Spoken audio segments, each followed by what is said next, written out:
Live. Everywhere. On netrootsradio.com.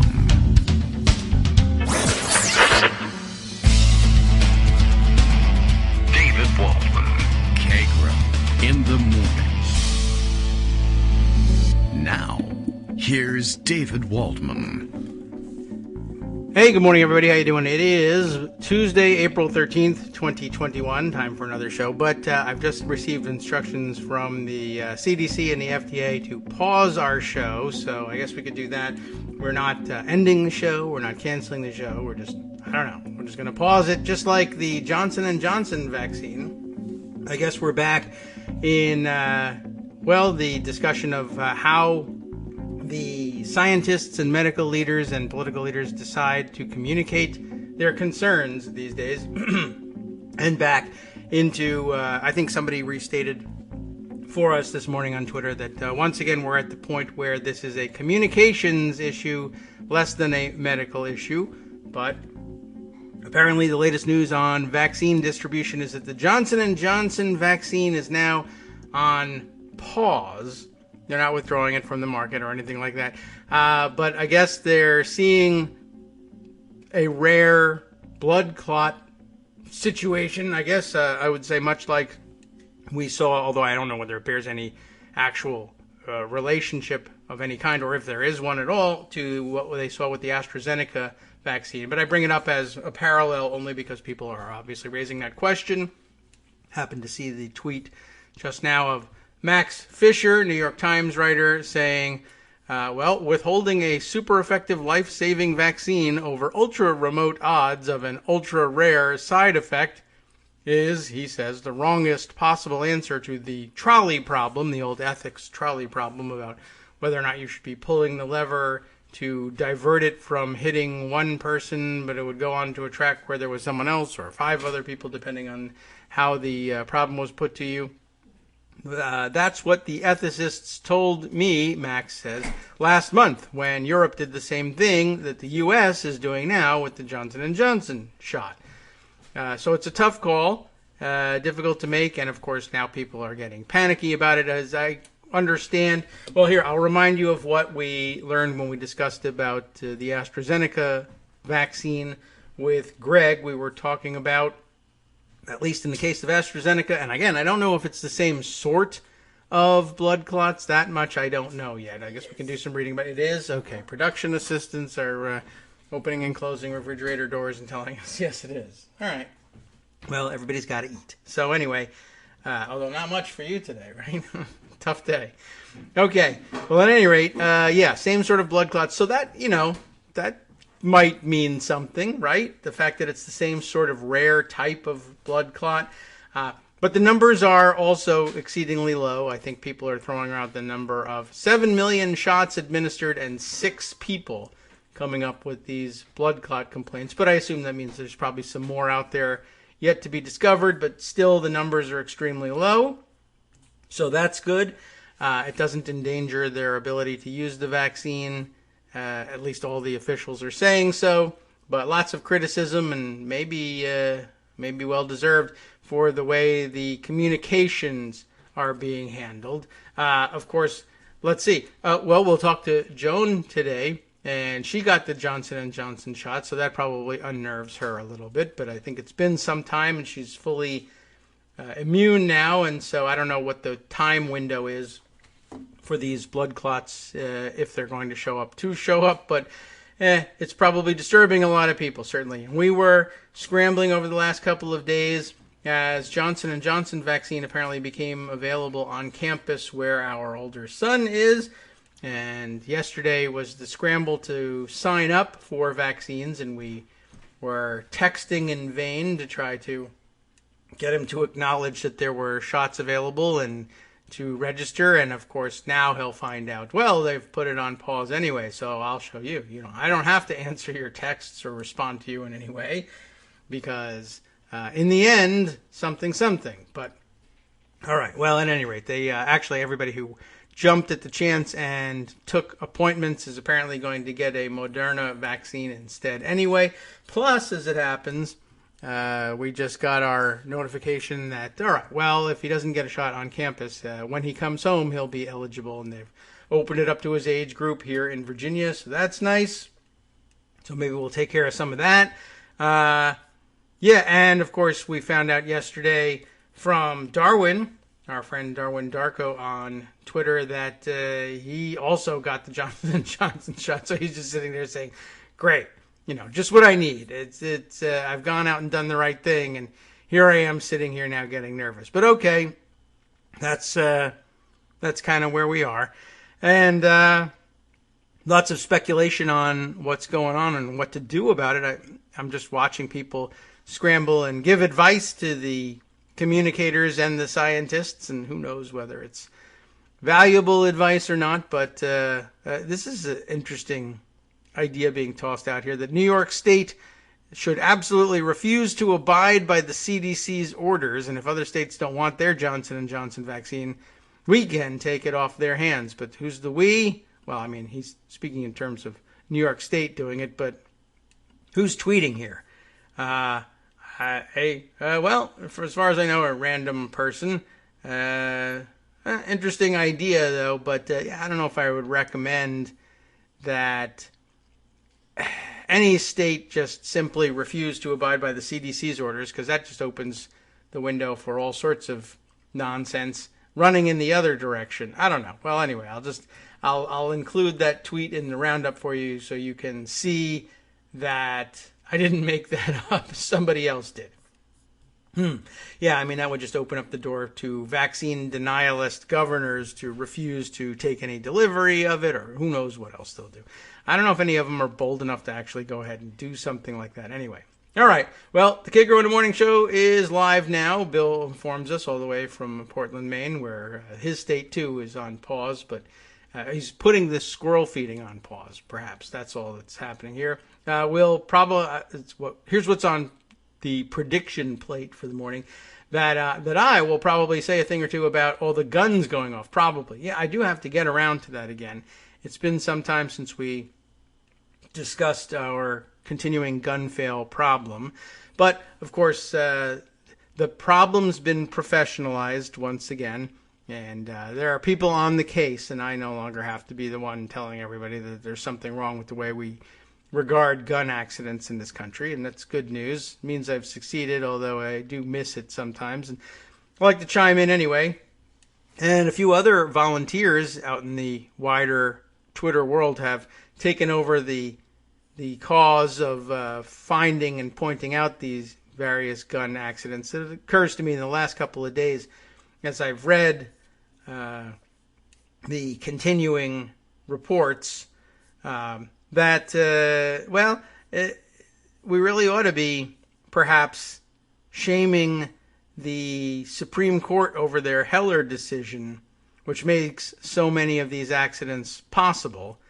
But as you know, as you've probably seen if you follow along on Twitter, that our Twitter friend SFDB, who constantly is retweeting all these gun accident stories, and has been doing so, by the way, with maybe alarming faithfulness in including a copy of it to a gun nut that they encountered some many years ago, who put himself in the unfortunate position of being the person who says, well, this only happens very rarely, and you're not proving anything. And since then, for like 10 years, every gun accident that SFDB has found has been tweeted to Gun Free Zone, whose handle might suggest that they are anti-gun, but are in fact pro-gun, and have chosen the handle to, ironically, I guess, so that to perpetuate the stupid idea that it is in gun-free zones that these mass shootings take place exclusively. And of course, that's never been true. Anyway, today's story happened to be of, another concealed carrier, I guess. Where were we talking about? I bring this up because Bill said I would, and I don't want to make a liar out of him. Salisbury, North Carolina. No surprise. Where were they shopping? Food Lion. No surprise there either. Oh, I don't know if I mentioned that. It was someone carrying a gun while they were shopping and voila, shot himself while he was shopping. Special category of shootings that I used to keep on my Pinterest board, and I still sometimes mark with the shooting while shopping hashtag, just to sort of illustrate the frequency with which the armed citizen accidentally fires guns while out shopping among the rest of us. We're all conducting our daily lives, and guns are, well, fairly constantly, actually. I mean, it's, I guess, no more frequent than blood clots with Johnson & Johnson vaccine, but it's out there. But just sort of illustrating the problem of if you arm enough people and require little enough training, I suppose, you will find that while you're out conducting your daily life, minding your own business, every once in a while, somebody will just fire a gun near you. Sometimes they'll have the good fortune, for us, of shooting themselves. Sometimes not so lucky, and they shoot someone else instead, by accident, either a family member or innocent bystander. Anyway, this time shopping in the bread aisle of a Food Lion store in Salisbury, North Carolina, the man actually shot himself. Only a brief report, of course, in the local news, because it's not interesting to most people for some reason. But, you know, if you're just minding your own business in Salisbury, North Carolina, and there's a chance you could get shot by somebody who had no intention of firing a gun at all that day, or at least at that time, certainly, but you're shot nonetheless. The bullet doesn't care. It's not going to turn around and go the other direction. The doctors aren't going to have any easier time treating you because it was unintentional. Gunshot wound is a gunshot wound. Anyway, guess what? A 46-year-old man inside the store in the bread aisle, for God's sake. Imagine if this had happened. It doesn't really matter what aisle it's in. But it makes it sound that much more trivial, like it could happen to you, which is the point, because it could happen to you. And maybe more to the point, it's actually a lot more likely that it will happen to you by you if you are walking around armed and also doing it like an idiot, as this person did. 46-year-old man inside the store with a gun tucked into the waistband of his pants, which is actually how you would describe it even for some of the more careful carriers. It is in the waistband of their pants, but if they're careful people, it's in a holster that fits inside the waistband of their pants. But I guess not this guy. Anyway, a witness said, I turned around, I guess from the noise, to see him grab his crotch and run to the front of the store. Scared the crap out of me and some other shoppers, people heading to the exits as fast as possible. Yes, of course, it always causes a panic. And those cause some injuries sometimes all by themselves. People run into one another, fall down, trample one another, have heart attacks, what have you. Sometimes draw their own weapons, and who knows what's going to happen someday with regard to that situation. Anyway, so I guess he shot himself in the crotch. Another, I think, foreseeable, consequence of sticking a, as I say, handheld instant death machine in your pants pointed at your crotch. So I guess in the days to come, perhaps there'll be more news about just which part of his anatomy he shot off or damaged in some way. And big points for you.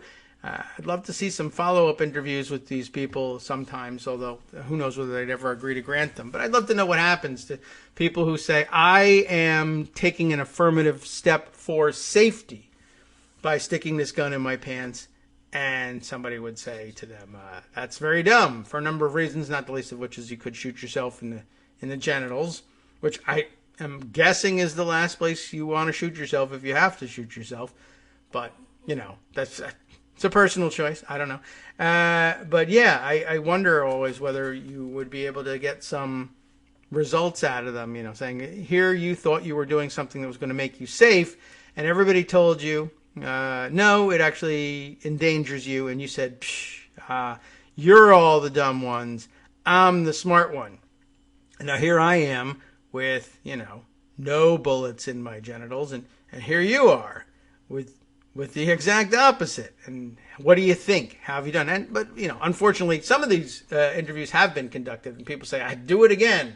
If I had another one to shoot, I guess I'd do it. But, then they're also very dumb people sometimes. So I don't know. I'm not certain. Maybe this one was a professor and a genius who just had a bad day. But I like to keep people aware of that. And by the way, I include, for some reason, I guess because I just don't have another category set aside, but included in shooting while shopping, if you shoot yourself or someone else or nobody, the wall or what have you, if you are dining in a restaurant, or, and as often happens, dining in a restaurant and going to the bathroom, which is a double danger, or if you fire your gun accidentally, and usually only make the news if the bullet passes through the wall of the hotel or motel that you're staying in and fire into a neighboring room. That often makes the news. That I count as shooting while shopping. It doesn't. It's just that much more light off the tongue than, say, shooting while engaging in interstate commerce, or not even necessarily interstate, but you get the idea. The Chamber of Commerce should be worried about stuff like this. This is disruptive and bad news. And the hotel ones are particularly disturbing because there's some really grim outcomes among that collection of stories. So, okay, the gun problems continue unabated. And I think actually there were a couple other examples over the last couple of days of just annoying, this annoying, nettlesome problem that continues with gun fail. And I brought up the Heller court, and I suppose I ought to explain some of that too. But in case you don't know, that's the case from 2010. I don't even remember when they did decide that case, but that was the landmark case in which the court came up with the novel idea, the first time that they ever said, yes, the Second Amendment conveys a personal right to go about armed all over the place, wherever you might want to go, as a matter of personal freedom, as opposed to the idea of whether, they never had otherwise settled the question of whether you really had to be attached to some sort of militia service to do it. I mean, it's been the practice for forever that people were going about armed and ignoring the well-regulated militia part, which is the chief message of a number of gun control and gun safety advocates, including well-regulated militia's own Twitter account, their own gun fail account. But yeah, this is the one that said, even though it says well-regulated militia, that means nothing. Scalia's opinion. Everybody can go about armed. That's your right. That's what the Second Amendment means. So, I don't know, just the last couple of days or so, I've been motivated to put that in there. Yeah, this must be what the founders were talking about, and what the Heller court wanted when you accidentally shoot yourself in the bread aisle of a North Carolina Food Lion. I mean, what other conclusion can you reach? It's happened the last couple days. The other one, a Florida gun owner cleaning his gun, once again, firing a shot that leaves his household and enters the house of a neighbor 50 yards away and hits his 47-year-old neighbor lady in the head and kills her while she's just minding her own business in her own home, in her own living room. I don't know whether she owned guns or not. It's Florida. It's entirely possible that she may have.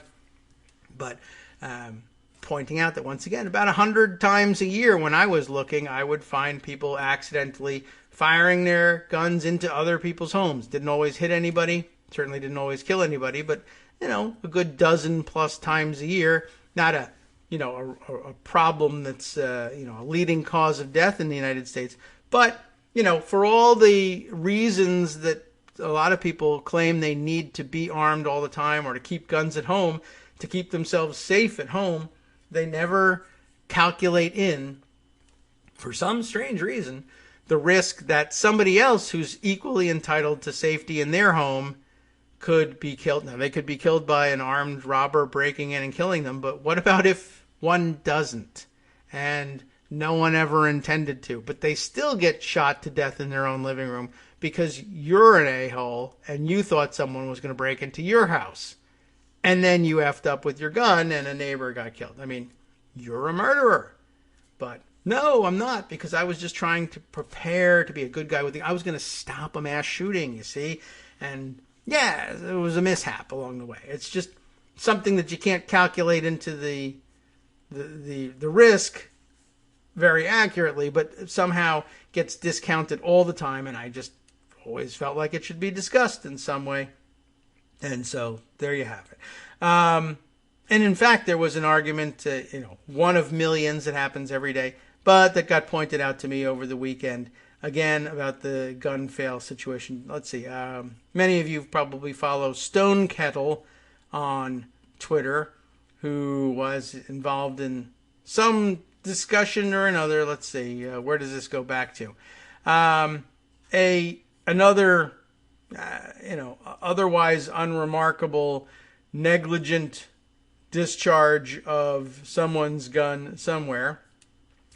Another of the many instances where guns are left unattended in the home and a child gets a hold of them and accidentally discharges the gun and as in this case, and as many others, kills themselves. And the plea sometimes from gun rights enthusiasts, sometimes from just bystanders who just don't pay attention to stuff in general, saying, let's, as people call for criminal charges to be filed against the gun owner, well, this is very irresponsible, but let's just back off a little bit. He's paid enough. The price has been exacted. He's just lost a child. Shouldn't we back off a little bit? And Stone Kettle just saying, pointing out, of course, in all caps, that, look, the basic fact of it is, I'll calm it down a little bit. He lost his child, true, but he did it because he left a gun out where that child could get it, and he and his negligence killed his kid, and there's no reason necessarily to let up on that. You're suffering from lots of guilt, as you should, but then there should also be some societal guilt, too. We all missed out on having that kid. Who knows whether that kid grows up to cure cancer or fix the Johnson & Johnson vaccine or any of these things that anybody could do. Of course, could grow up to shoot himself in the bread aisle of North Carolina Food Lion too. But we don't need to consider that. But I see that sentiment all the time, and it comes from people who I guess just don't pay attention to this stuff. I guess I'm constantly amazed. I mean, even when I was a kid, 500 years ago, I remember seeing on the news, this happened somewhere. A kid found a gun and shot themselves, and please, gun owners, be careful. And guns were not nearly as popular and as widely owned 5,000 years ago when I was a kid. But I mean, this is an ongoing problem. Children have been finding unsecured guns since there have been guns and accidentally shooting themselves with them.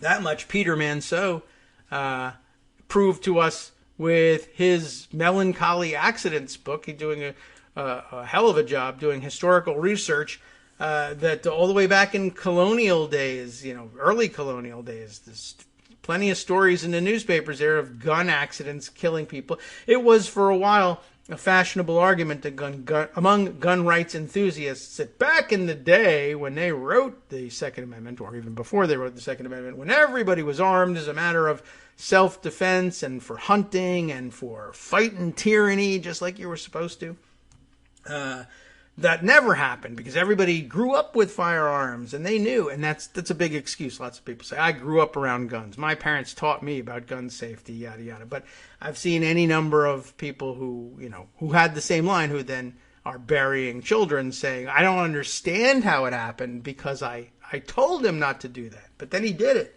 It's wacky, but kids sometimes do these things. And then, of course, there's the people who say, well, children under a certain age aren't strong enough to pull a trigger. That's not true. They're not strong enough to pull a trigger in a conventional fashion, aiming it at someone else, but they're strong enough to pull it when it's facing at them, and they use their thumbs. I've explained it a couple of times. But I guess I'm just surprised that there's still anyone in the world that hasn't heard that leaving guns out where kids can find them is a dangerous thing. We treat every one of these things as a discrete and individual occurrence, as though it had no application across, the universe of gun owners about how they should keep their weapons. Even though, pro-gun organizations love to tell you, because they'll sell you a branded gun safe, that it's unsafe to leave your guns out. But I don't know. I'm just amazed, one, that people ignore it, and two, that there are still people who are like, well, like it's self-regulating because the grief falls on the very people who need to learn that lesson. Well, they needed to learn that lesson before the kid shot themselves. Then they wouldn't be falling into this grief at all. They would have heard some effing news that, hundreds of kids accidentally shoot themselves each year with guns that are left out by people who are, sometimes extremely careful people, but who just slip up once. How many times do you have to slip up if what you're talking about is a bullet in your children's heads? It's a zero tolerance game. We play that with everything else. Why we don't play it with guns, I'll never know. I wasn't expecting to spend the day on it, but it's a good suggestion. Thank you, Bill. And a good reminder, that problem, like the pandemic, not yet gone away, and we still have to be vigilant. You have to wear your mask, and you have to put your guns away, and that has never changed. As a matter of fact, another gun situation yesterday. I understand that there were 2 mass shootings. I've already lost track of what the second one was, but one of them you'll never guess, it was at a school, and you'll never guess where. It was in gun crazy Tennessee, and I just thought it was appropriate, I guess, in a weird sort of way, to point out that some 4 days ago, Governor of Tennessee, Bill Lee, his name isn't Billy, it's Bill Lee, who signed a constitutional carry bill Bill signed a bill, it's true, in Tennessee, meaning you don't have to have any sort of permit to carry a gun around anymore. And 4 days later, a mass school shooting. Is it coincidence? Hey, who knows? Hi, everybody. It's me, David. Let's change things up from the old fundraising pitch for just a minute and talk instead about how you can be a part of our show. If you've got a smartphone or any other electronic recording device, why not sit down and record a segment for us? Read us an important article and give us your take. Or read one of your own original essays, or even just give us your commentary on something you'd like to share that's important to you. Then send the file to me at kagrox@gmail.com, and I'll try and work it into the show. Short segments, a few minutes in length, are easiest to fit in. And of course, I can't always guarantee that I'll be able to play everything, but if you've ever shouted at your radio or TV about something you wish was being covered, here's your chance to change that. Make the show your own. Send your submissions to me at kagrox@gmail.com.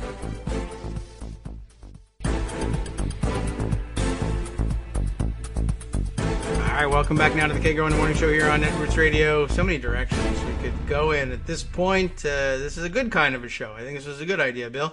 Let's see. Other things I left off discussing. Oh, yes, right. The Tennessee constitutional carry bill. Does everybody remember what that is? Constitutional carry is the gun nuts' favorite terminology for we don't give a crap who has a gun. Everybody go get whatever you want. Carry it wherever you want. Essentially. Constitutional carry, right? Remember when they called the nuclear option? We'll call it the constitutional option, and then people will love it. Was there's no need to have permitting rules of any sort. And if you want a gun, the Constitution, as I read it, says in the Second Amendment that you can go have whatever you want. Again, ignoring the well-regulated militia part of the whole thing. You can get whatever sort of gun you like, although apparently it doesn't apply. They're not crazy, It doesn't apply to long guns. And then eventually you'll have the gun nuts saying, what's the difference? Long guns, handguns, you should be able to get any kind of gun you want. Don't discriminate against me because I have, gigantic hands, and I love to have longer guns to make my hands look smaller. I don't know. But they'll come up with something. Plus, of course, the modularity, if that's a word, of the AR-15 platform. Maybe you've noticed this along the way, but the AR-15, extraordinarily versatile weapon, which is a great thing if you are in, I guess, the military or a well-regulated militia. But if you're not, it can be kind of annoying because the AR-15 is a gun that's available with all sorts of accessories and kits. It's like we've called it before on the show. It's like the Barbie doll our exposed Lego set of firearms, because you can dress it up any way you want. You can, I mean, people love it because, well, they're insecure weirdos, and they love cosplay. So you can dress it up as like a super duper tactical, super excellent special forces type gun that I don't think probably any real special forces people would carry it with all the doodads on it, because they just get in the way and it's extra weight and who needs it. And they actually know how to use their guns. So they don't necessarily have to have all the crazy tools and equipment on it. But okay, you can dress it up with laser sights and flashlights and grenade launchers for that matter. And I mean it, there's really every kind of accessory. There's also a giant set of black plastic testicles that you can put on your gun as a front grip.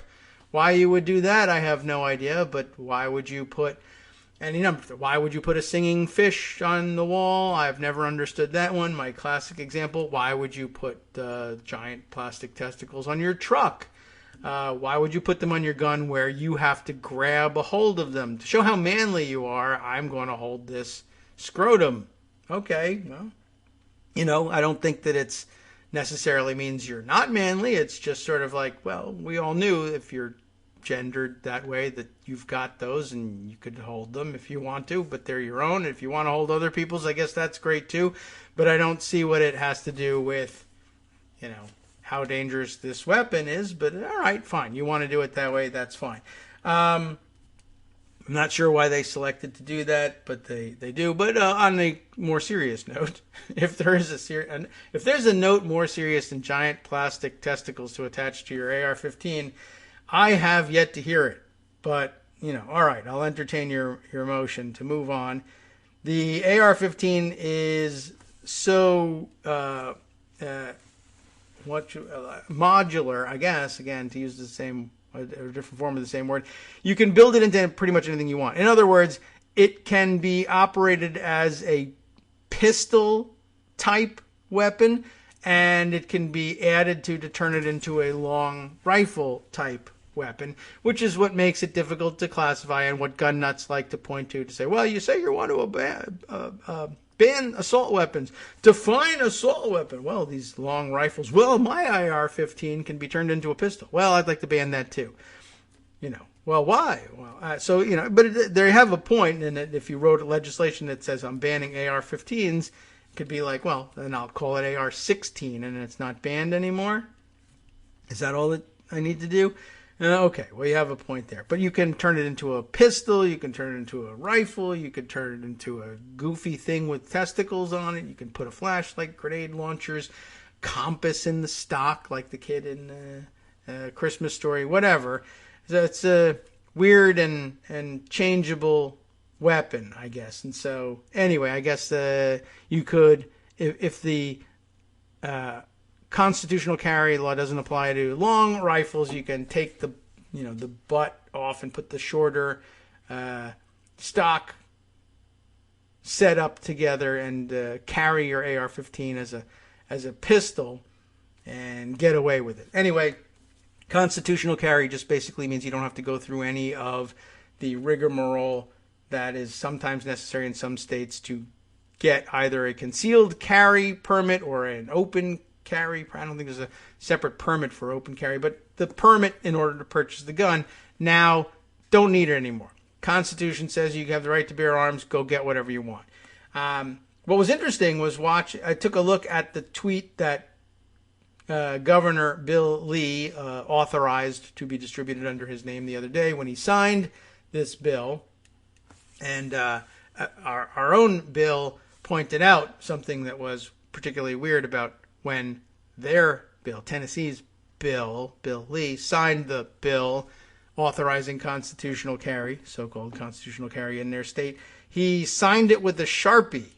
Eagle eyes on our own Bill from Portland, Maine, who pointed that out. And just one of those really sad, pathetic things about Republicans in general, that they're such brown-nosers, trying to look like Trump, be like Trump. Trump will endorse me because I used the same pen as him to sign bills, is a pretty far-fetched idea. But, they're into these sorts of things. I did have another story about that. Pardon me, on a different front, which we can talk about. But anyway, he signed this thing, signed it with a Sharpie a couple of days ago, and his comment on it was that, I'll scroll back and find it. It was something along the lines of, it shouldn't be hard, he said. It shouldn't be hard to exercise your Second Amendment rights. That's, how they are. It's God-given right. It shouldn't be hard. Here's this tweet. Here's this thing. I signed constitutional carry today. That was April 8th. Because it shouldn't be hard for law-abiding Tennesseans to exercise their #2A rights. There's plenty of room for him to just type out Second Amendment, but he wanted it to be in a hashtag. Could just add that at the end. Anyway, thank you, members of the General Assembly and the NRA, the bankrupt NRA, for helping get this done. And there he is signing with the Sharpie, looking like an idiot. And that struck me. It shouldn't be hard. So I went and took a look. I probably could have guessed, and you could have guessed too, what were the requirements for getting a permit prior to this constitutional carry bill, which doesn't go into effect until July 1st, by the way, in case you're wondering, or you're in Tennessee and you said, I'm going to go get a gun along with some breakfast cereal and something in the bread aisle today. Anyway, you have to wait till July 1st. But it shouldn't be hard to get a gun. How hard was it to get a gun before? And the answer, what documentation, this was interesting to me, what documentation did you need in order to get a gun? Well, I shouldn't leave this out. There was a requirement for gun safety training and the ability to prove that you had taken a gun safety training course if necessary. Apparently there's some category of people in Tennessee for whom gun safety training courses were not necessary. Presumably people who had other reasons to take gun safety training earlier, police or basically anybody, I'm sure. But anyhow, you used to have to prove that you'd taken a course. Now, a lot of times those courses are jokes. You'll recall the story from a couple of years ago from the St. Louis, Missouri area, the story of a NRA certified and everything, NRA certified gun safety trainer who basically, for the right amount of money, would simply say, don't worry about it. You don't have to waste time coming and learning gun safety from me. You know which end to point at somebody else, and don't put it in your mouth and pull the trigger to prove that it's not loaded, I guess, sometimes, although that lesson doesn't always get taught. So anyway, the point is, instead of the 4 hours, or in some cases, in some states, up to 8 hours of training on gun safety. Handheld instant death machine, take it with you wherever you want, bring it to the bread aisle, food line. 8 hours of total training, sometimes 4 is all you need. And anyway, you don't even need that because in St. Louis, Missouri, if you paid $100 to the trainer, he'll just sign the document and say, what do I care? Don't shoot me. And send you off to get your gun permit until the cops began to notice things like, it's 3 o'clock and you got this thing signed that said you did an 8-hour training today at 1 o'clock. So I'm not giving you your license. And P.S. now we have reason to arrest this guy who's issuing these certificates. And they did. And good for them. Anyway, now all of that is out the window. You don't need that anymore. You also won't need to fill out the application, because there's no application necessary. You won't need to show proof of citizenship, nor will you have to produce a valid state-issued photo ID, which might ring a bell for you. I thought that was interesting because what that means is to Bill Lee, filling out an application, showing proof of citizenship, and producing a valid state photo ID is hard. It shouldn't be hard to get a gun permit in this country or in this state. However, those are the same requirements that they have for voting in the state. And if you ask Bill Lee, should it really be hard to vote in Tennessee? He'll probably say, well, no, it shouldn't. I mean, sometimes you think, nowadays Republicans will say, yes, it should. But it used to be that they would say, no, it shouldn't. But you shouldn't be able to vote if you can't prove you're a citizen and of legal age. Okay. Point well taken. But the point is that this, in the context of guns, is hard. but in the context of voting is, oh, it's just this minimal requirement. Why would anybody have a problem with this? What's the difficulty? I'll even give you the license for free, or if you don't drive, I'll give you a state ID for free. All you have to do is stand in line all day at the DMV and miss work, et cetera, et cetera. But that demand was always very easy if you were going to just vote. But if you're going to get a handheld instant death machine, that's onerous. So that's where they are currently in Tennessee. I think we all probably already guessed that. But there you go. I just found that interesting. Other items that came to mind. Oh, yes, right. I was talking about Bill Lee and his stupid Sharpie that he was using to sign the bill and his weird brown nosing. It reminded me that there was a story circulating yesterday. I happened to pick it up from Talking Points memo that during the stupid confab in Florida, where the Republican donors all had to haul themselves across town to go listen to Trump complain about having the election stolen from him at Mar-a-Lago and pay him for the use of the ballroom to do it, to boot. Another aspect of the weekend's activities was, in addition to having to pay Trump to rent the ballroom to come and listen to him give this terrible speech, which we now have some insight into because I guess they got a recording of it over at the Washington Post. Maybe we'll take a look at that.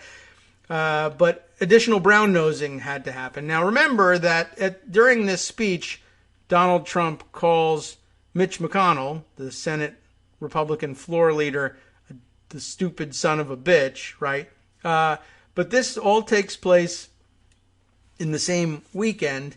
Apparently, I guess, I don't know whether they felt like they had to do this or what, but the NRSC, National Republican Senatorial Committee, the campaign arm, Senate campaign arm of the Republicans, headed up by former Florida governor and Medicare cheat Rick Scott, also Skeletor lookalike. Apparently, he's representing the Senate campaign committee. Trump's calling McConnell, the Senate leader for the Republicans, the stupid son of a bitch. But Scott shows up with an award to give to Trump. And Trump loves nothing more. Well, Trump loves nothing more than people giving him things, including COVID, by the way. So, you just can't stop this guy.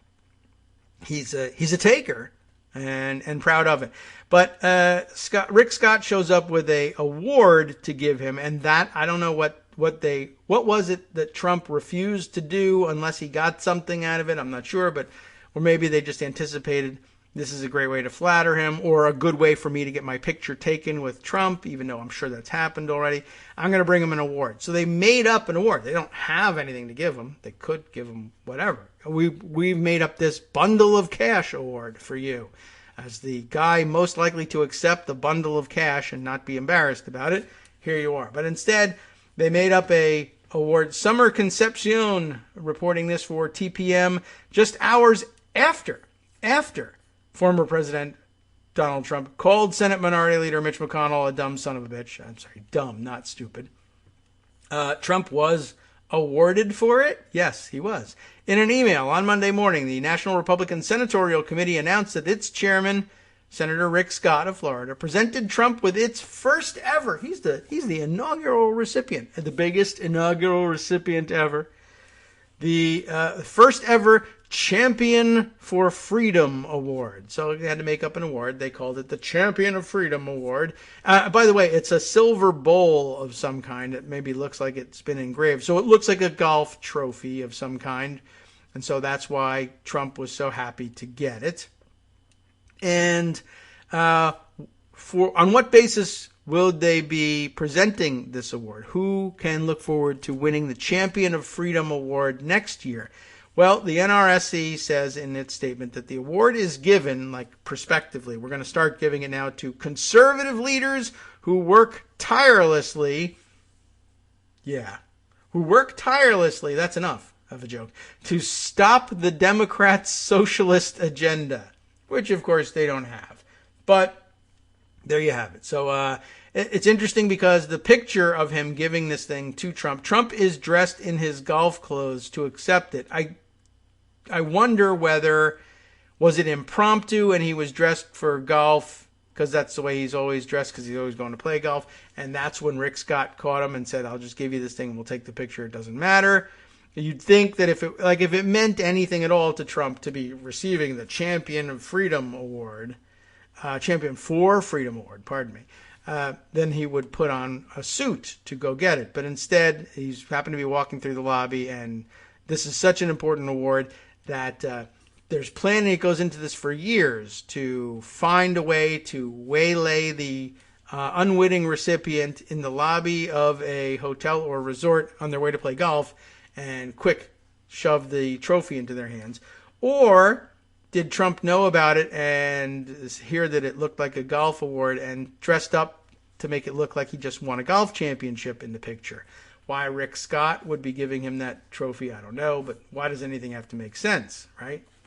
Anyway, other irony, of course, that they are handing over a trophy for someone who works tirelessly, and then that someone is Donald Trump, who does not, in fact, work at all. And two, that you would accept the I Work Tirelessly award in golf attire on your way to play golf for the 5 billionth time.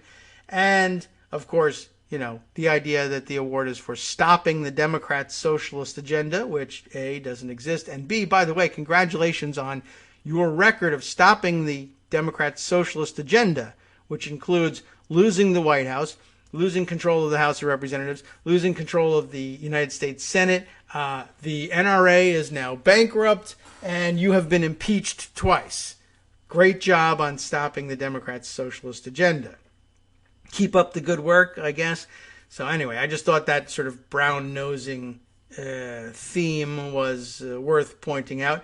Again, the Washington Post has gotten a hold of a recording of his terrible speech inside Trump's private revisionist grievance-laden speech to the RNC, in case you want to go in there.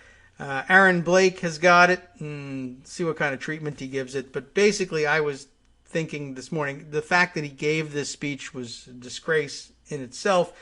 But I want to reiterate my call for the arrest of Melania Trump and of all of his children for elder abuse. Letting him continue outside of protective custody and long-term care, I think at this point, is rising to a criminal level. But here he is, spending his days. We know about the dumb son of a bitch comment. Is there more? An audio of the speech reviewed by the Post reveals Trump at times went even further in going after his foes and revising electoral history, even lodging a suggestive attack involving former First Lady Michelle Obama's appearance. What a great guy. I do know that he also, I think, said that the January 6th rally prior to the sacking of the Capitol was the largest rally in history, which, of course, that's just something he says about everything. Let's see. McConnell wasn't the only one Trump called an ingrate. He also went after Mike Pence, as we know, but also Georgia Governor Brian Kemp got some of this treatment.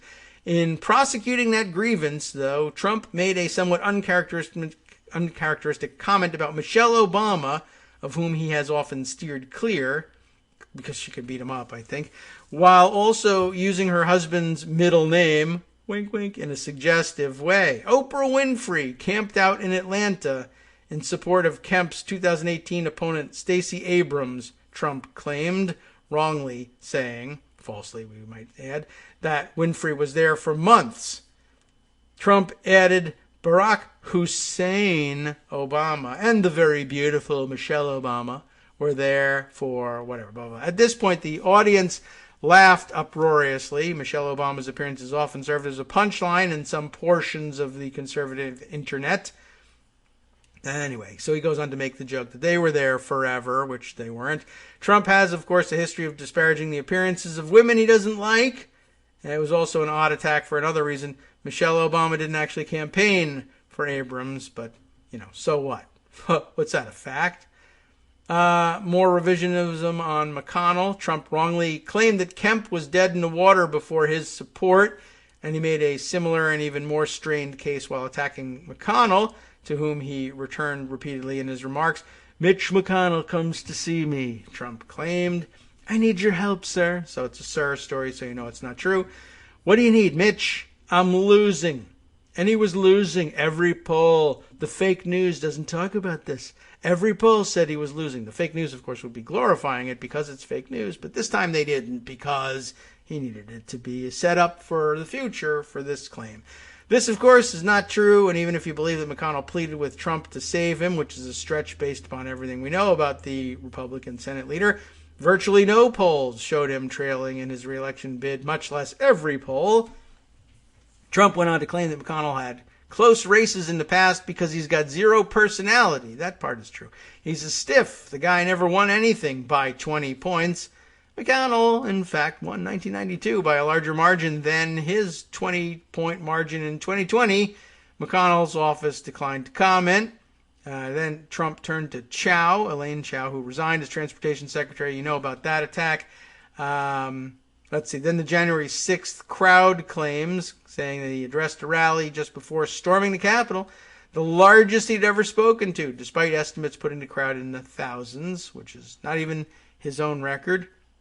And apparently he brought back one of his greatest hits, rekindling the rapists and murderers at the border claim to everyone's thrill and excitement. And then, of course, made some suggestion that he would run in 2024, which really, again, he should be in long-term care at this point, and I blame his kids for not enforcing that.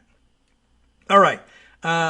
One other outgrowth of the wild weekend down in Florida, also pointed out by the folks at TPM, this time Christina Cabrera, who writes under this headline of, ouch, Trump world reportedly rejects Matt Gaetz's request for a meeting with the ex-POTUS, Trump, of course. Let's see, Matt Gaetz currently, just to say it again, you already know this, but I just want to read aloud that he is currently being investigated by the feds over allegations of sex trafficking involving a 17-year-old.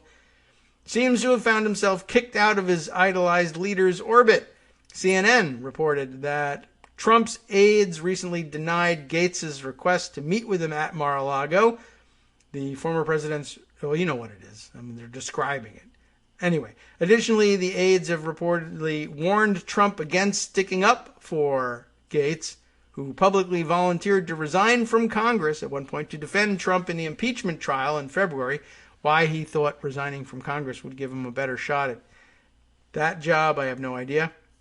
Both Gaetz and Jason Miller, one of Trump's top advisors, denied on Sunday evening that the Republican congressman had even asked for a meeting. A total lie, says the sex trafficker, and the rapist agrees. So there's that. Also the deadbeat dad, but that's the same guy. Anyway, just so you're up to date on who's on the outs. And one more thing I happened to notice yesterday, although it's not in the article I brought up, but apparently, I think in one of the articles I linked to yesterday, it was noted that Marjorie Taylor Greene, to no one's surprise, was scheduled to be on the speaking docket, I guess, at the Republican event and also to show up and maybe get a photo with Trump at Mar-a-Lago. And she didn't show. That was kind of interesting. And I'm not certain what drove that, but it's apparently, well, it's been reported. That's all I can say. I can't say whether it's true or not, but usually you will have seen some photos of her from that weekend if she had actually showed up there. All right. Let's see. Well, we'll save this for the next segment as we set up for the serious stuff / some jokey stuff, I'm sure, too, when we talk to Joan, because it's congressional and procedural in nature. So hanging on to that, let me just zip through a few other things. Oh, yes. Let's do this right before our break. We can revisit something we discussed yesterday. Everyone was dunking on John Cornyn for his stupid tweet about Biden not doing enough crazy tweeting, and so therefore, who's really in charge? You remember that? Well, this is an interesting tidbit pointed out by Matt Negrin of the Daily Show, and pointing out people are dunking on the John Cornyn tweet. And while, yes, it's typical bad faith BS, something we should know about this. It is, in fact, taken, the text of Cornyn's tweet is taken word for word, copy-pasted from a Politico story trying to make Biden look bad for having a press strategy that reporters don't like because he's not Trump. In other words, what happened here is Cornyn's tweet, which was offered up without quotation marks and therefore didn't give anybody an indication that he was quoting anyone or anything, made it look like it was an original comment from Cornyn. Cornyn's still on the hook for it because clearly it means he agrees with it. But this is fascinating, something we really I didn't know, and is worth pointing out. So again, just to remind you, Cornyn's tweet reads, "The president is not doing cable news interviews. Tweets from his account are limited, and when they come, unimaginably conventional. The public comments are largely scripted. Biden has opted for fewer sit-down interviews with mainstream outlets and reporters." And everybody said, what a jerk John Cornyn is for complaining about that. But the reality is, the jerk is whoever wrote this article for Politico, which reads exactly the same way. The president is not doing cable interviews. Tweets from his account are limited, and when they come, unimaginably conventional. Cornyn just was grabbing that and saying, hey, I read this in Politico, and I agree with it, and isn't it amazing that Politico noticed this thing, and I'm just sort of agreeing with it. And that's important because it points out this important thing. Whoever wrote the Politico article, and in fact Politico itself as a publication, is horribly biased against Biden and was actually the source for that very, very stupid quote. It comes from a piece written by Eugene Daniels, so blame him. Just wanted to revisit that and let you know. We'll be right back.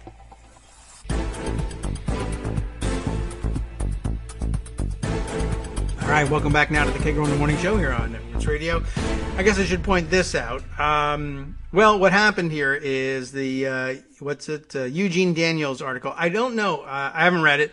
From the headline, it appears like he was trying to do objective and balanced sort of thing. And maybe there's some context around the line that Cornyn pulls from this.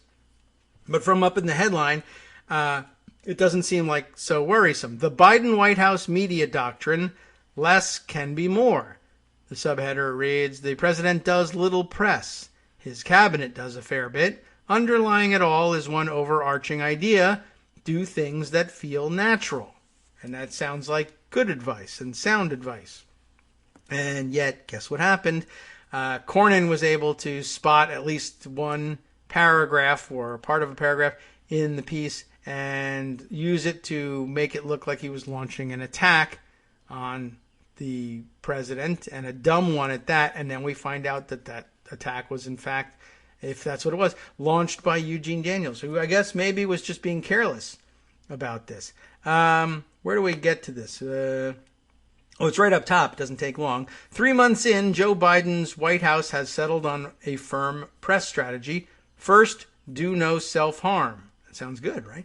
The president is not doing cable news interviews. Tweets from his accounts are limited, and when they come, unimaginably conventional. The public comments are largely scripted. Biden has opted for fewer sit-down interviews with mainstream outlets and reporters. He's had just one major press conference, though another is coming, and prefers remarks straight to camera for the marquee moments.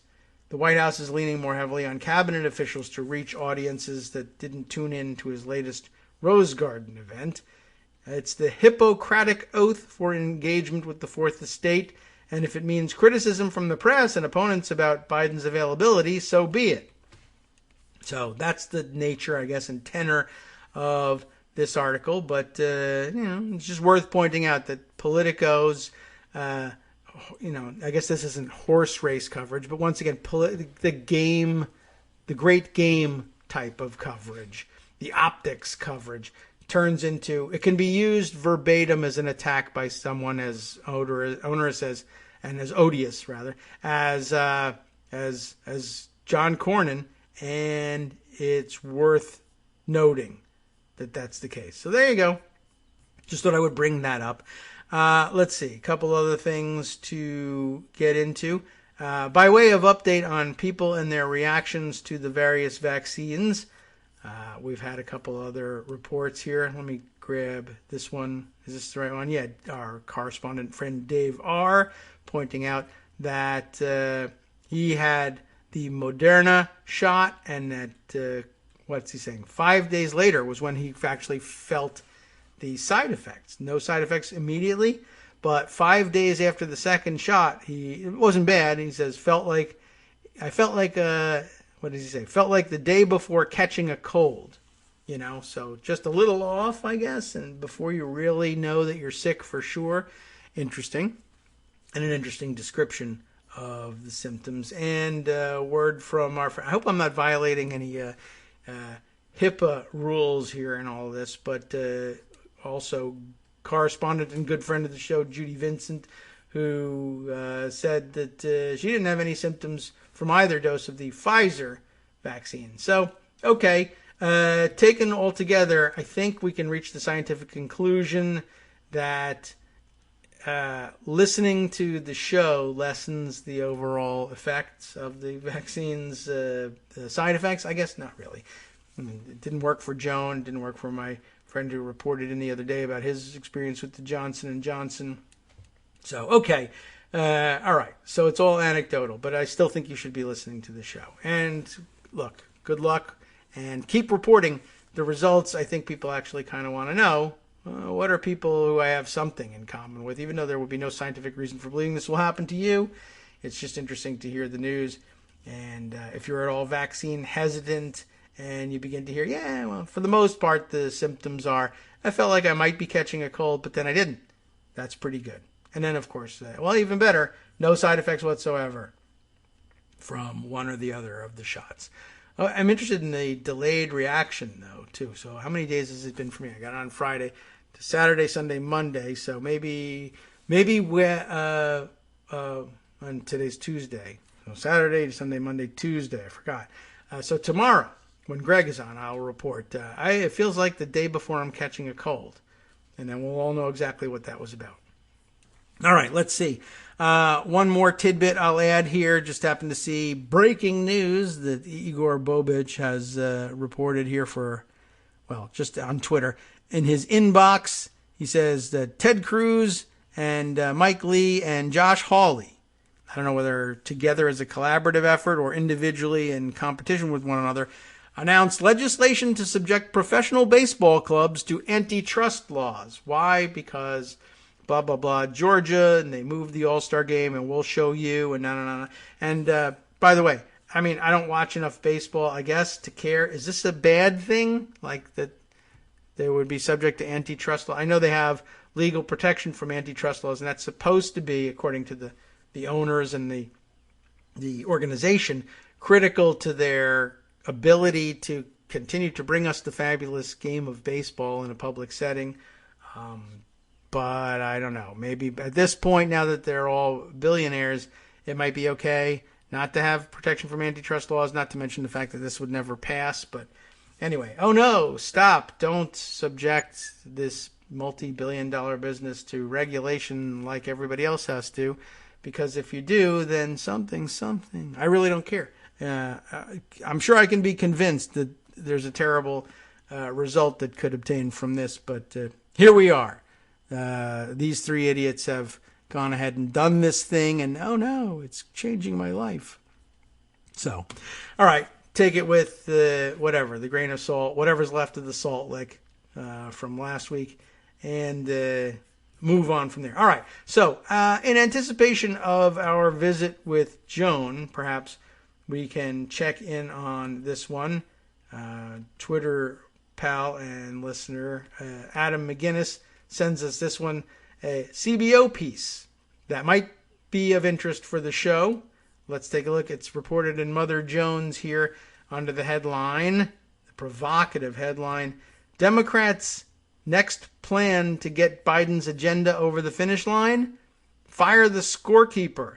Senate Democrats are, is claimed here, mulling a plan to fire the CBO director, Congressional Budget Office director. And he actually looks like, interesting, his name is Philip Swaggle. I don't know. I've never heard it. I'll have to look it up and see if we can get a YouTube of any interviews with him and see how he pronounces his name. Swagel.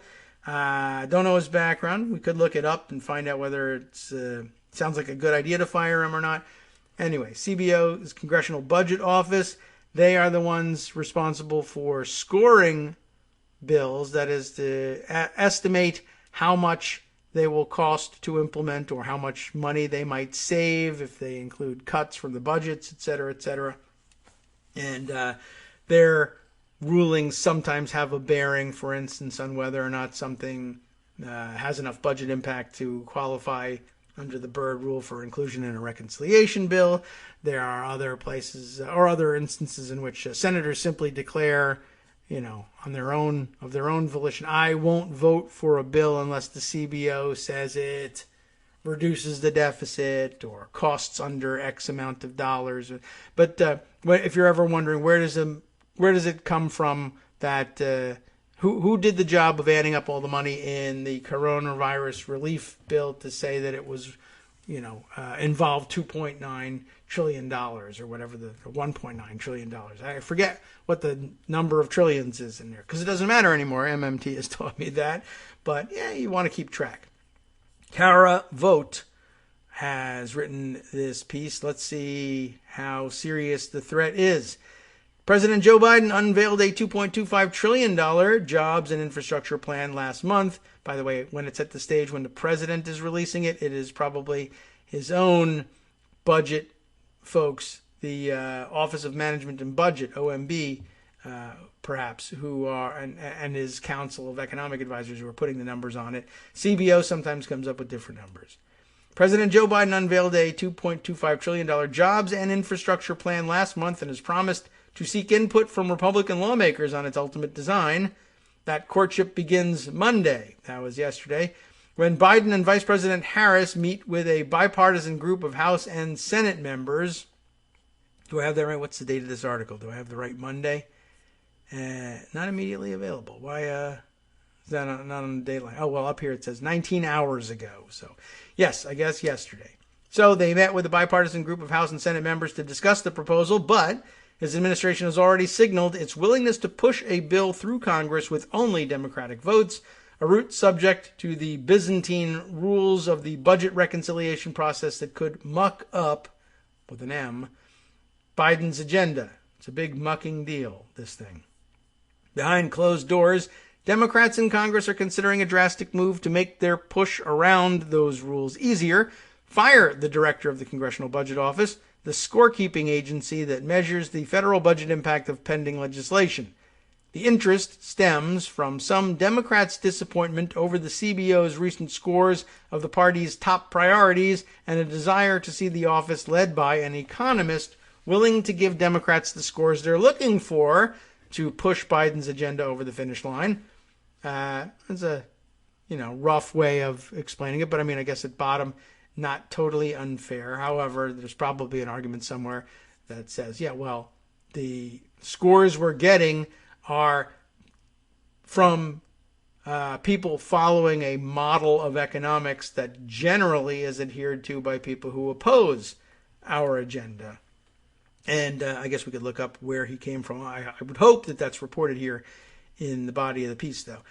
The interest, this is the one we just read. Such a move, the firing, I guess, would make the ostensibly nonpartisan office a wonky pawn in the three-dimension, not dimensional, it says three-dimension chess game Democrats hope to play to push Biden's agenda over the finish line. I don't know. It's supposed to be a nonpartisan office, but they're appointed to that office by partisan politicians. And I don't know, maybe the last CBO director may not have been nominated by Democrats. I don't know when he entered into office.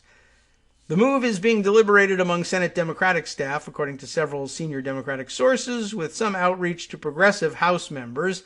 Staffers for the Senate Committee on the Budget, which is chaired by Senator Bernie Sanders, of course, have already provided Senate Democratic leadership with a list of potential replacements for the role. Removing the CBO director is just one aspect of a larger plan Democrats are hatching to pass Biden's agenda in a narrowly divided Congress, where the party holds the majority, but by just one vote. In addition to using reconciliation to get much of it over the finish line, the Senate parliamentarian recently signed off on Senate Majority Leader Chuck Schumer's request to revise budget bills to include pieces of Biden's jobs plan, essentially opening the door for Democrats to pass bills with a simple majority at least 3 more times, stop putting a number to it, between now and the 2022 midterms. The CBO's purpose is to provide Congress with analyses of bills' fiscal considerations as well as projections of broader economic trends. Its current director is Philip Schwagel, I don't know, you tell me, who was appointed to a 4-year term in June of 2019. Prior to his job at the CBO, he had worked for the conservative World of Economists, having served as an assistant Treasury Secretary under President George W. Bush, where he oversaw policies relating to the financial crisis and held various roles on Bush's Council of Economic Advisors. He has also held roles at the American Enterprise and Milken Institutes. That would be, I guess, is that Milken? Like, is that Michael Milken? Or was he Milliken? I can't remember. Anyway, they're both conservative think tanks.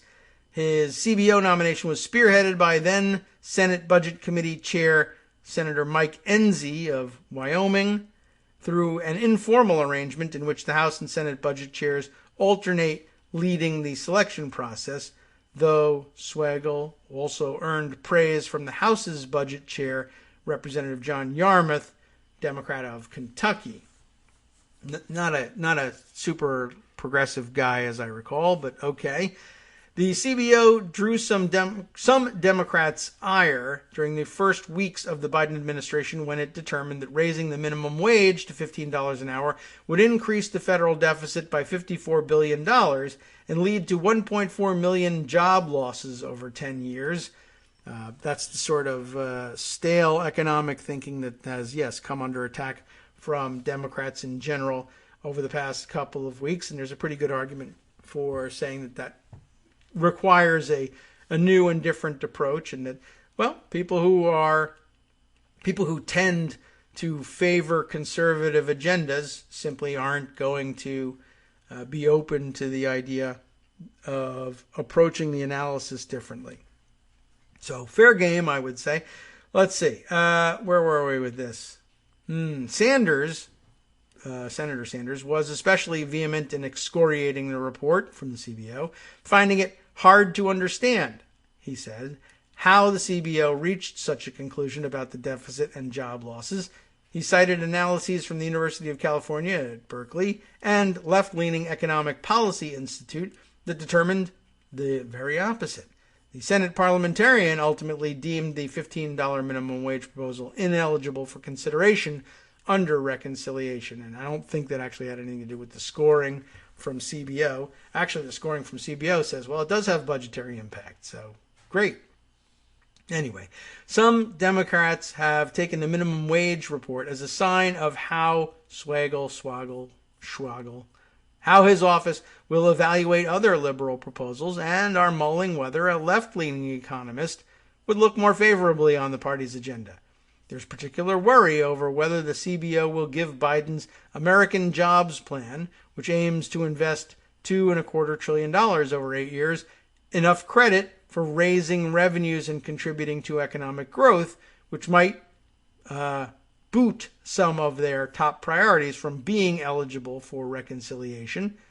The CBO is also likely to continue to raise concerns about rising interest rates and crowding out private investments if Congress doesn't act to tamp down on the deficit, even though that hasn't happened as a result of the trillions in deficit spending Congress has authorized over the course of the pandemic.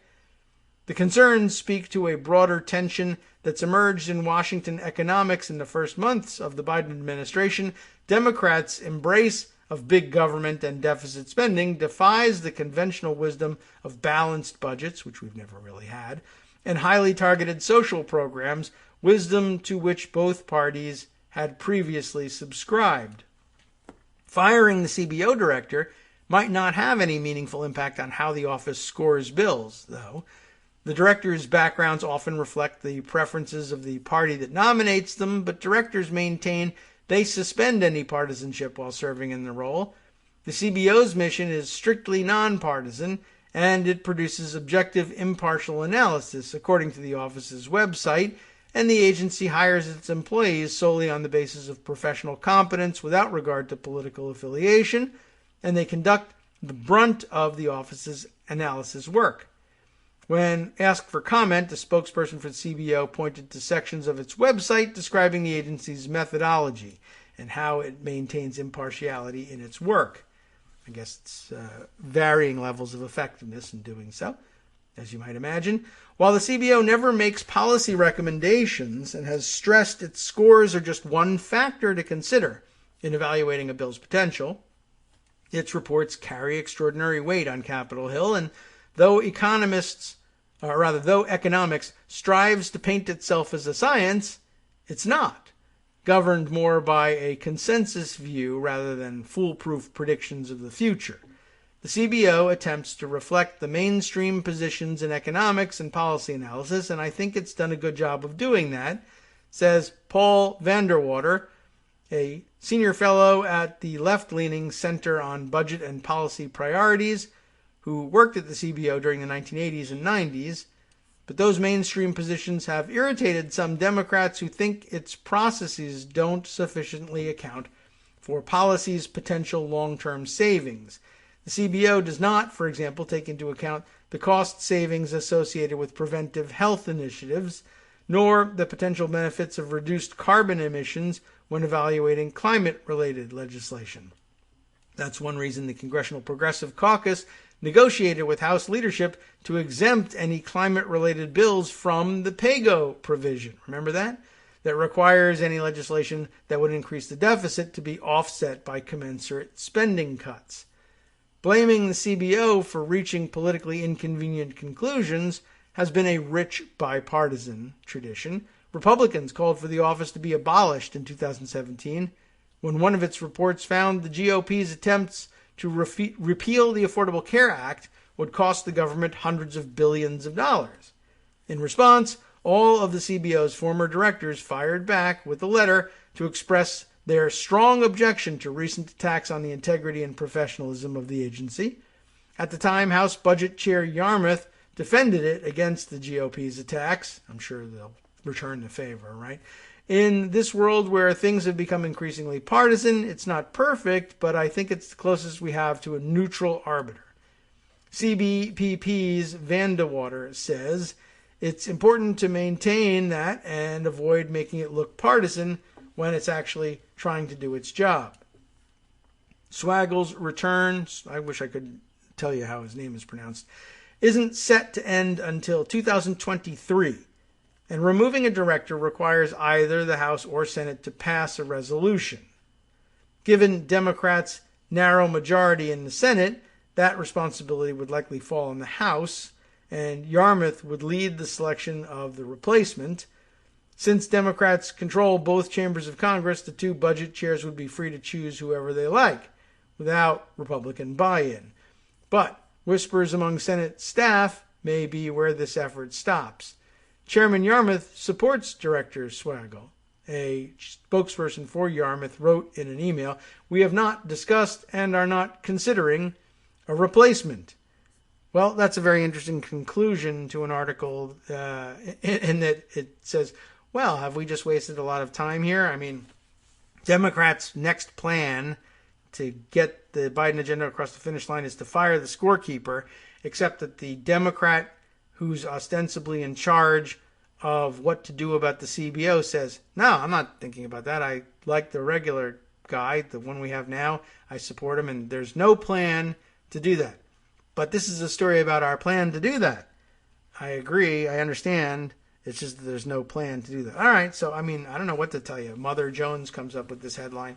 And maybe they would like to see the CBO director fired. and the chairman of the House Budget Committee has no interest in doing it, and they would like to, I don't know, maybe rally progressives to the cause to put pressure on Yarmouth to agree to do this. And I don't know. I guess we'll see whether that works or not. And we'll see whether it's something Joan is interested in discussing or following up on. I don't know. It might be a self-contained unit there. But yes, Adam, thanks very much. That is interesting.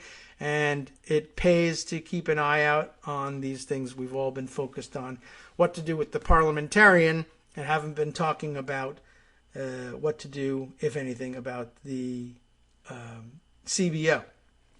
And eventually they will frustrate something that we were interested in doing, and then everyone will focus on it. But now you'll be prepared ahead of time and able to engage in the discussion productively. I think. Maybe. We'll see. All right, let's see. Just a few minutes here before the beginning of our last segment, in which we'll get a chance to talk with Joan. I'm trying to see whether there's other material that'll kind of keep us on target here with a focus on process and perhaps the infrastructure bill. But there really hasn't been too much new on the infrastructure bill. Everything was well covered when it was first dropped. And I don't think there's anything to add to that. I'm scrolling even further back. Maybe I ought to spend some time in the Twitter feed to see if there are some other stories that we can cover quickly. There was something weird and interesting that, let's see. One thing that was mentioned the other day on Justice's West Coast Cookbook and Speakeasy show that we didn't get to turn around and look at was captured in a tweet from Mark Elias. When was this thing? This is like April 7th. So mid last week, I put this one aside.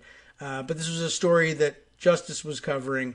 Mark Elias tweeting, well, this is a big effing deal. Georgia's Republican lieutenant governor. And I think we thought that it might have been Raffensperger making this comment. But it was, in fact, the lieutenant governor of Georgia admitting that it was Rudy Giuliani's false claims of election fraud, which were presented before state lawmakers, who then, which then created the momentum for backing a package of voting rights restrictions that recently became state law. So the infamous Georgia voting restrictions law that's now costing them all sorts of business. I believe yesterday's big news on that front was Will Smith deciding to pull production of whatever movie he's working on these days, and I guess at his direction and production on all this, pull it out of Georgia and move it elsewhere, which, bad for business, I guess, in Georgia.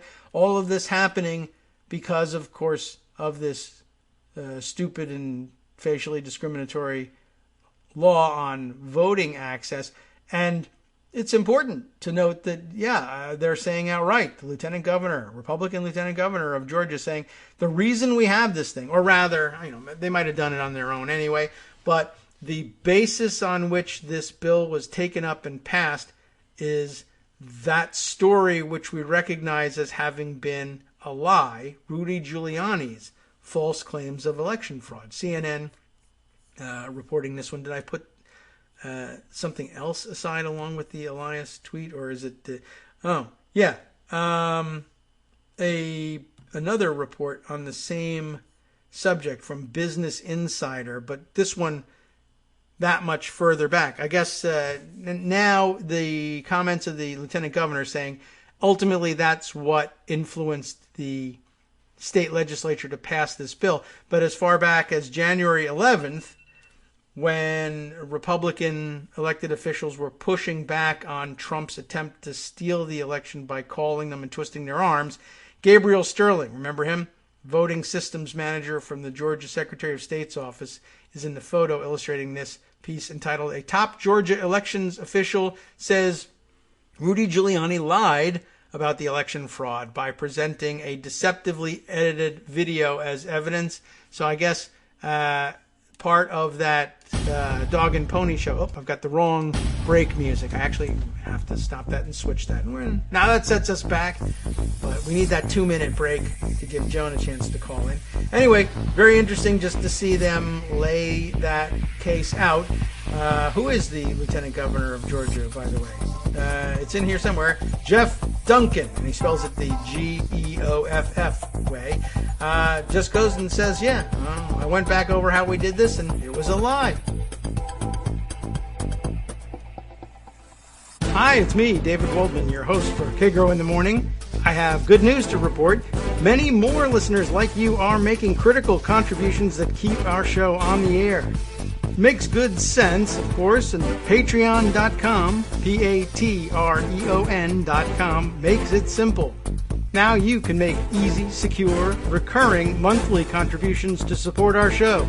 Patreon.com/KagroX gets you straight to our donation page. Maybe you'd like to thank us for helping keep you sane during the Trump era. Maybe you're looking forward to in-depth explanations of what's going on in the Biden administration. Whatever it is that keeps you listening, we need your help to keep bringing it to you. And hey, if you happen to prefer using PayPal or even the Square Cash app, we're up and running with those options too. Thanks again, everyone, for all of your support. We literally could not do this without you. All right, welcome back now to the Kagro in the Morning Show here on Netroots Radio. Joan is with us. We're pondering this CBO piece, which, by the way, doesn't necessarily have to dominate things. I think we wrapped it up pretty well, but you made a good point. Something that definitely came to mind as I was reading it, and I didn't get to mention. When they did say, well, there's this long bipartisan tradition of grousing, really, about what the CBO is doing on the scoring of your bills, lots of threats to do something about it. I guess for the old-timers among us, you want to bring back memories for us. When Republicans didn't like the way things were being scored, and they were running as deficit hawks, etc., and they had their various proposals, and I'm sure, I don't remember exactly what it was, but almost certainly it involved a tax cut, which the CBO It did involve a tax cut. Okay, and the CBO said, this will cost $1 bazillion. And the Republicans came up with their excuse for why that shouldn't matter, and I'll let you carry it forward from there. But what was it? They complained that everything was wrong about the way the CBO was considering things because they really needed to be doing something different. Yes. They needed, well, I was right that it was Doug Elmendorf, but that was prior to the whole dynamic scoring thing and the Republicans. That's who Republicans replaced. Okay. They brought in Keith Hall. This was in 2014, 2015. He was another, he's sort of like the guy that they've got now in that he's got hardcore Republican economic credentials. I see, yeah. Anyway. But dynamic scoring was the thing where you had to consider potential impact of a corporate tax cut on the larger economy, i.e. job creation, which, cook the books to make it look as rosy as possible when we pass these tax cuts. And that was back in 2014. Yes. Okay. Now I remember. I certainly remember the term. And my impression was that, that their explanation was, well, if we cut taxes on corporations, they will create jobs, which is, not really actually true. But that was Republican orthodoxy.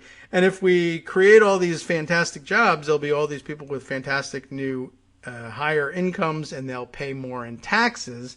And that the tax cuts pay for themselves by growing the economy and rising tide, lifting all boats, et cetera, et cetera. And, of course, everyone will then say, I feel so great about making more money that I will voluntarily turn that money over to the government because I love to pay my fair share of taxes as a Republican.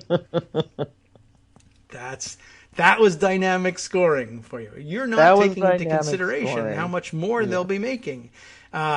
Which, they probably were, but I don't know whether they actually estimated this. But you and I would now say, well, what this means is people will make more money and they will offshore more of it, or hide it, or buy boats with it, or put it in opportunity zones alongside the Kushners and hide it from taxation that way, or something like that. Or just do massive stock buybacks. Oh, right. Yeah. And boost the shareholders' stocks. So, and then that's what's really happened. Right. And those are just with the all people who adhere to massive laws. tax cuts. And in fact, we're seeing it again. We're seeing Republicans again use these tax cuts are growing the economy argument against the infrastructure bill. And Joe Manchin is helping them, by the way. Hey. And talking about those great job creators. We don't want to make those great job creators pay 28% in corporate taxes. No. I don't know why that's the belief, but yeah. And I'm not certain why senators from West Virginia believe in job creators, to be honest. Like, where are they doing this? It's not in West Virginia. No. So I don't know. But yeah, and we've gone over a couple of times on the show here with you, with Greg, on our own, the weirdness of the idea, the just the general economic concept of that wealthy people who get the opportunity to hold on to more wealth or gain more wealth, the idea that they're going to say, what I should do is hire more people and give more of that wealth away than I actually need to do because something is backwards. No one does it. No one does that. Yeah. You're it doesn't always, work. It's never worked that way. Always looking to keep your ever expenses down. Right. Yeah. I'll hire only as many people as I need to make more money. The minute a hire costs more than it makes for me, I'm not making those jobs. I don't love creating jobs. I hate creating jobs. I love making money. Or, that's supposed to be the motivation. And here we are in the fourth decade of trickle down not working. And we're still talking trickle down. It's waiting and waiting. It's insane. Yeah. It's never made any real sense. And I guess, so, even if the CBO is, in fact, nonpartisan, which is debatable. I mean, it's hard to believe. The CBO is not nonpartisan. Yeah, that's their mission. But they were created to be that way. But they were created, by the way, by Democrats to be that way. They said, what would be a great thing is if we created this independent source of economic analysis that could be independent and nonpartisan. And then all of us here in Congress, the do-gooders, would have unbiased information. We wouldn't have to rely on the OMB, which is more obviously political and under control of the president, for information about what we were doing here. Great idea. And then Republicans got a chance to run Congress, and they said, if you just continue to say you're nonpartisan, we could put anyone we want here. Mm-hmm. So they did. And there you have it. So this is sort of, I think, like a Watergate era reform. Is the CBO older than that? I don't think so. I don't think so. I'll look it up just to make sure that I'm not completely crazy. But by the way, yeah, dynamic scoring. Guess whose idea that was? I don't know exactly. Whose? That amazingly brilliant budget wonk, Paul Ryan. Was it his invention? You think? It was his idea. I don't know if it was his invention. Maybe but he was the one he was the big proponent of it. Earlier than that, but I don't know. Okay, yeah. I mean, I don't have any doubt that he would be a huge Post-Watergate, proponent. 1975. Okay, good. Thank you. Taking care of that. Yeah. So that's that was essentially Watergate babies driving the idea of look.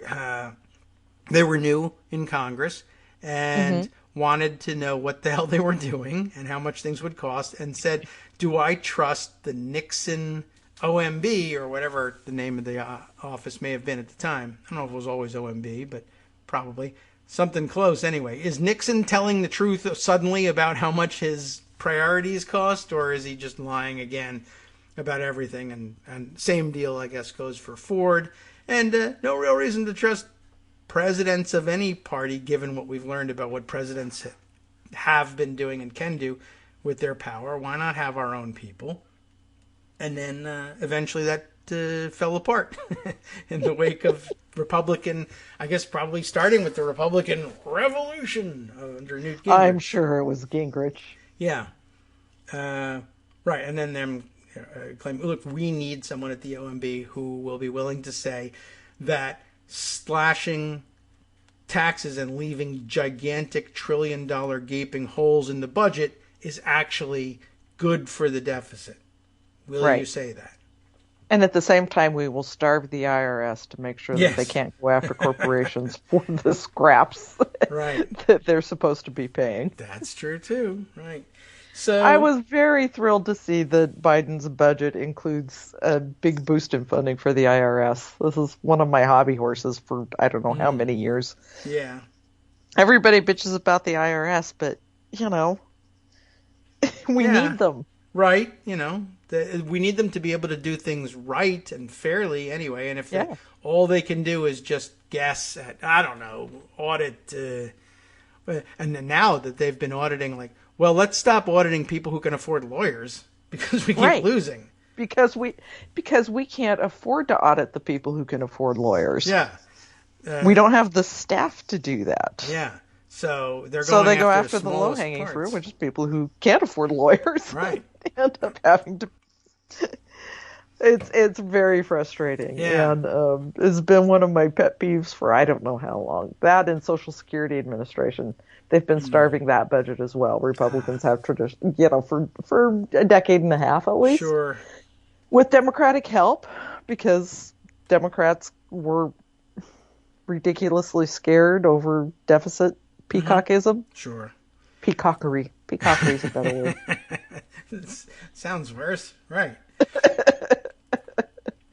And, played along. And so we've got these two of the most front-facing customer service heavy administrations or agencies in the government have been starved. And, that was on purpose by Republicans. Right. Undermine people's faith in these institutions, like the Postal Service. And they become less popular, and it's easier to do away with them.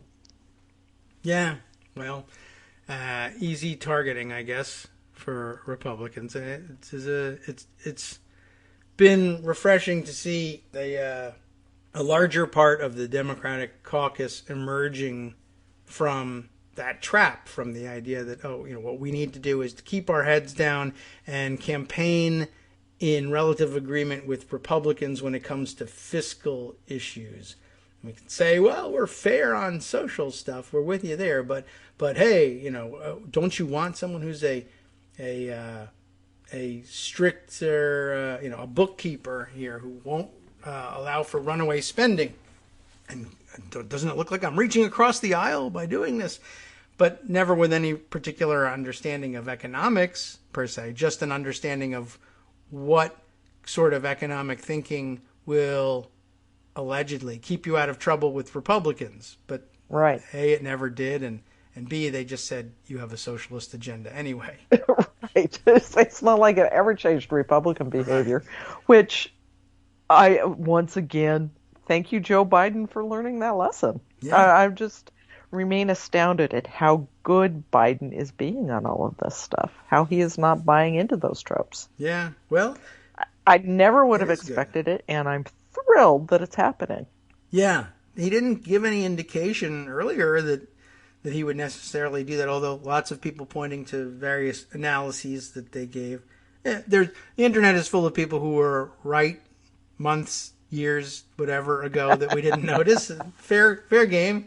We always say it's true for us too. There really are people who said, no, you're going to get much more out of Joe Biden than you think.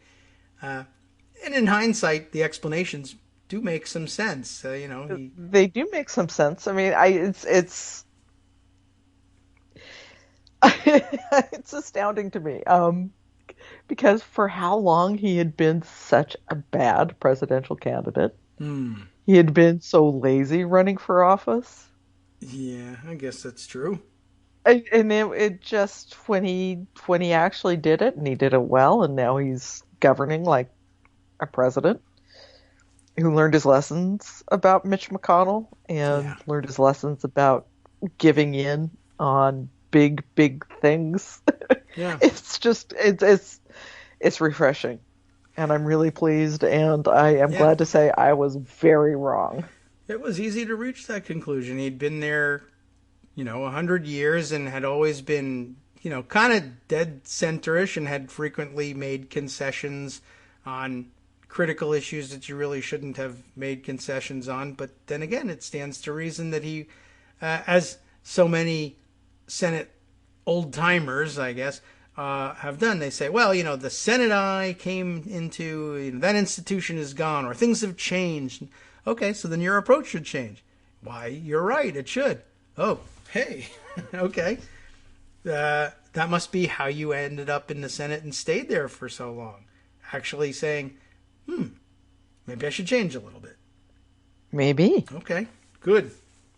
Let us work it's very refreshing, and it's great to see how he's been approaching Senate Republicans on all of these big things on the COVID-19 project, where he said, sure, come in and talk to me and give me your ideas, but if they're bad, I'm going to tell you so, and I'm not going to go with them.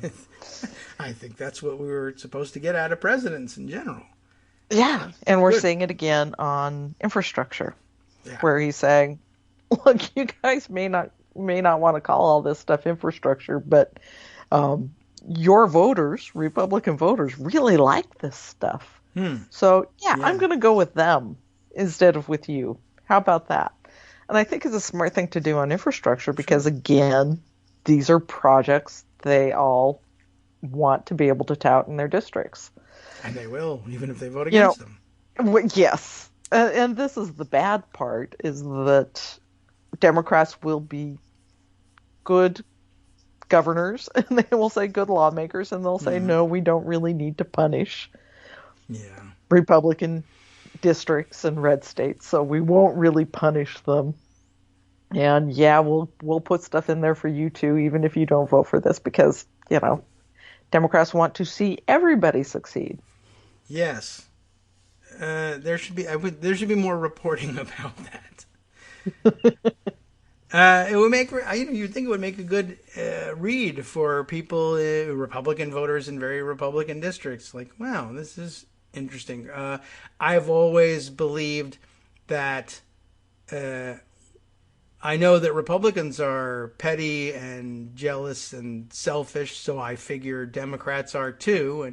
And all Republican office seekers always say they are, so that was backing me up. But here's news that says, it's actually been their tradition for several decades to not do that stuff, whereas Republicans do that stuff. And I thought that they did because Republicans did, so they must, but they don't. Now, they won't read that. Not that Republicans would believe it if they saw it. Right, true, but I don't know. I would like to see it reported. But that would just... Nancy Pelosi and Chuck Schumer are looking out for Mississippi. Yeah, that would be nice. Yeah.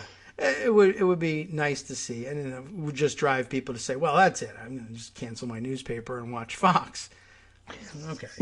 But that's happening anyway, so I don't know. It might be nice anyway, even if it wasn't effective. But, okay. So, well, let's see. Good news for that. Congress returning from another, whatever you want to call it, district work period or what have you. Right, district work period. Yes. Some of them probably did. Yeah, I'm sure. And in some places, they may have heard back from constituents about would really like to have this infrastructure bill, which, Republicans will take to mean, all right, well, I'm going to vote against it, but tell their press secretary, schedule me a thing when it passes, then I'll come back and say, this got included. What we did. Right. Yeah. And I liked this part, but I couldn't vote for just that. So, all right. It's once again we're coming up against Joe Manchin, Kristen Sinema, and the Yes. I was going to say syllabus, which where did that come from? Senate filibuster. Yes. Okay. Okay, but yeah. All right. They continue to insist that they won't agree to any changes in it up to and including, also other things that aren't the filibuster, but that help get around the filibuster. I also won't agree to any of that. I see. Is part of their new op-ed or Manchin's. It is part of the new op-ed, and I'm getting really kind of angry now at Manchin at just how Republican he is being in opposing the voting rights bill because he calls it voting reform as opposed to voting rights, which means he's talking from the Republican side that voting needs to be reformed, that we need to be sure that only the right people are voting. I mean, he's really buying into the big lie that Republicans have a valid concern about how the 2020 election was conducted. Mm-hmm. Yeah, that's good news. That's just dangerous. That is just dangerous territory to go into. Yeah, I mean, I don't know why you would validate that at all. That it doesn't need to. You don't need to approach that, and you are elected as a Democrat. I don't know why you would do something like this, but that sounds kind of odd. It's odd and it's dangerous. We don't give them that because it's a big lie. Yeah, right. I mean, it should be easy. That script's already been written. Oh no, that's a lie. You're wrong about that. And I will. And it's odd. In addition, I mean, wasn't a big part of. I don't think I actually sat down and read the op-ed, but I did notice that, I guess, in interviews afterwards and some analysis of it, that his claim in the op-ed was, well, I'm actually against reforming the filibuster because, in addition to thinking I think it promotes compromise, my position on it hardened after the January 6th insurrection. Now more than ever, I'm against reforming the filibuster because da-da-da. But you just saw that they did that based on this lie, which you're now validating. Are you asking for another insurrection? Well, why? Well, do you feel like you're wavering on the filibuster? We need another insurrection and some more cops to get murdered so that I don't fold on the filibuster? What are you doing? That never made any sense, obviously, but... It makes no sense, and again, it's really disturbing that this is the lesson he took. Yeah, and no one scary. Can explain it. It and is. Now he's doing it again on infrastructure and job creators. Yeah, and then he won't. Is this Joe Manchin making threats that he's that close to flipping conferences? Is that what he's doing? Is Joe Manchin just basking in all of the attention? And I guess so. I mean, if you read the op-ed, you see that his grasp on reality, he says there are 10 Republicans who will vote with Democrats. His grasp on reality and his understanding of Senate procedure is a little bit flimsy. Yes. Joe Manchin is not a deep thinker. I guess not. The 10 years in the Senate, and he still doesn't really seem to get how it works.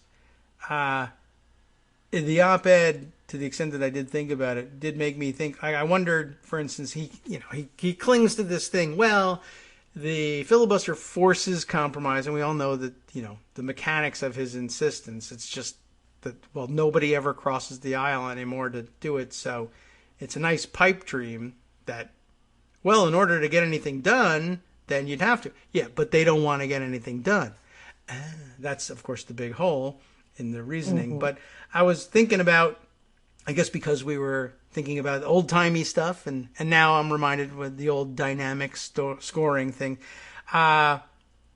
Greg and I had discussed the expiration of the old budget caps, spending caps, that was coming up, and thinking about, that came back from the old grand compromise and the whole thing, the fiscal cliff and the formation of the old stupid super committee. And that's when it occurred to me, I wonder why. I mean, there's no real sensible answer, so he'll just walk away. But like Manchin, why would the filibuster foster bipartisanship when you saw, for instance, the super committee, which was set up to be evenly split so that it would to also force bipartisan compromise, and everybody knew they had to come to an agreement, or else there would be these spending caps, which it was reported widely at the time. Nobody on either side of the aisle would accept that as as the outcome, and yet no compromise from that committee. And instead we got the spending caps, which, remember, we're only putting them in the bill because it's so draconian, just as a sword over everyone's head. Nobody will go there. Yeah. Yes. So an evenly split, forced compromise, and they could come up with nothing. But the filibuster, which we also actually all have more experience watching result in nothing, will somehow magically change its nature, and do so very quickly, in time for my infrastructure priorities to be funded somehow. Right. Very weird. What I would very much like to see, and I don't think is going to happen, but I would really like to see it, is Schumer and Biden say to Manchin, okay, we'll get you what you want in infrastructure when you give us a commitment from 10 Republican senators they'll stand with you. Yeah, all right. On what you want. When you have in writing the signatures of 10 Republicans who will vote with us, yeah, we'll give you the world. I guess. Well, and until you deserve then, it. Yeah, right. No, that's a good point. I would really like to see them make him responsible for getting those 10 votes, for getting that commitment. Because he keeps saying that they're there and that's his reason. Yeah. And it's... All right. Well, if you can get them, you can have the world. If you get 10 Republican votes, you win. That's true. They should say, you know what, we're leaving all your earmarks out of the reconciliation version of this thing. One, because you say you don't support reconciliation use for this. But two, I will put them in if you come to me with 10 votes. Not only will we put them in, we'll drop using reconciliation for it. But this bill's going forward. But you have to have those 10 votes publicly. You have to have those names. You have to give them to us, and they have to be willing to go public. Yes. Have a press conference and have them come up and say so. Well, that's a very good idea.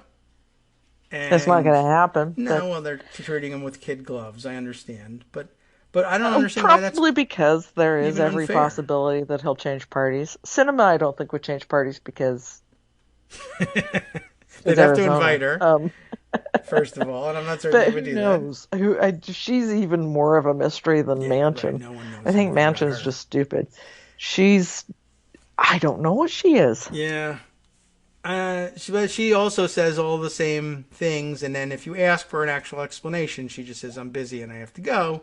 No reporters can get answers out of her. Oh, the other thing, I was thinking about that super committee thing. I remembered, I had to look it up, but one of the things they did, the super committee was supposed to come up with, legislation that would, I don't even remember what the hell they had to do, but they were going to save us all from something. But it was something entitlements. Yeah.